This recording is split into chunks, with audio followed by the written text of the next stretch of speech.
बेटी एक बार चल के लड़के को देख तो लो। मेरा दावा है कि लड़का तुम्हें बहुत पसंद आएगा। बाला बहुत अच्छा लड़का है। हाँ हाँ बेटी, हम लोग तुम्हारे दुश्मन तो नहीं है। किसी अच्छे लड़के से ही तुम्हारी शादी करवाएंगे ना।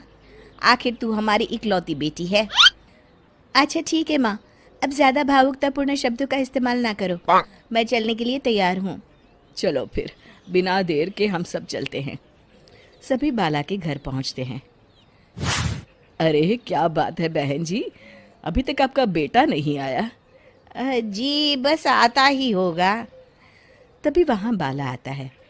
लो जी, आ गया मेरा बेटा। ये लोग तुझे देखने आए हैं और ये इनकी बेटी नम्रता है। बाला के सर पर बिल्कुल बाल नहीं होते। ये देख नम्रता और उसके परिवार वालों की आंखें फटी की फटी रह जाती है। ये तो टकला है। हे भगवान, माँ पिताजी, आप दोनों एक टकले से मेरी शादी करवाने वाले थे। अरे ये तो पूरा उजड़ा चमन है।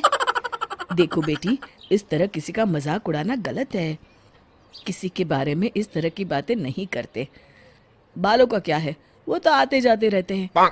लड़का टकला है तो क्या हुआ, इंजीनियर है, अच्छा खासा कमाता है। आप चुप रहिए जी। इसकी तरफदारी इसलिए कर रहे हैं क्योंकि आपके भी सर पर बाल नहीं है। मैंने तो आपसे शादी कर ली, मगर मैं अपनी बेटी की शादी एक टकले से बिल्कुल नहीं करवाऊंगी। अरे ये क्या, कब से आप लोगों ने टकला टकला लगा रखा है? और माफ करना, तुम भी कोई हूर की परी नहीं हो। तुम लोग मेरे घर में आकर मेरी ही बेइज्जती कर रहे हो। निकल जाओ यहाँ से। हाँ हाँ तो जा रहे हैं ना, हमें भी यहाँ रुकने का कोई शौक नहीं है। नम्रता और उसके परिवार वाले उठकर वहां से जाने लगते हैं। तभी नम्रता का छोटा भाई जाते जाते कहता है, टकला। तेरा बाप टकला। और इस तरह बाला का रिश्ता टूट जाता है। फिर एक दिन सड़क के किनारे एक आदमी घूम घूम कर कंधी बेच रहा होता है।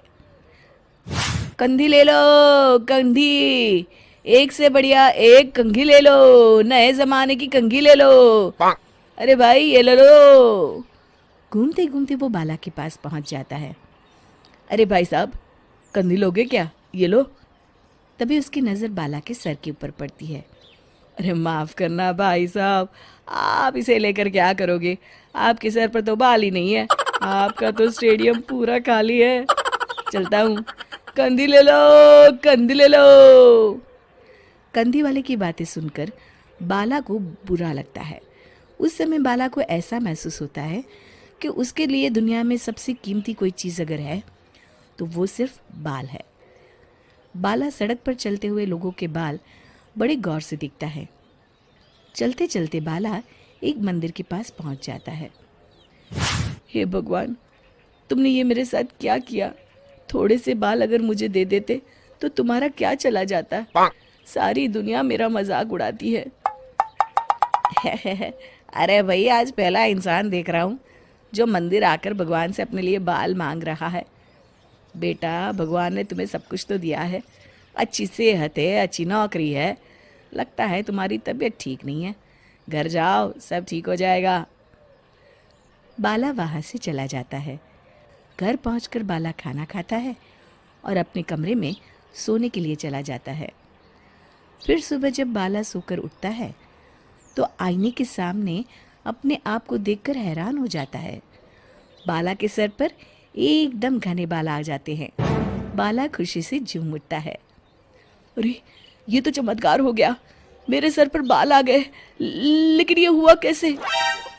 दोस्तों, अगर आप इस कहानी का दूसरा भाग देखना चाहते हैं तो हमें कमेंट करके ज़रूर बताएं।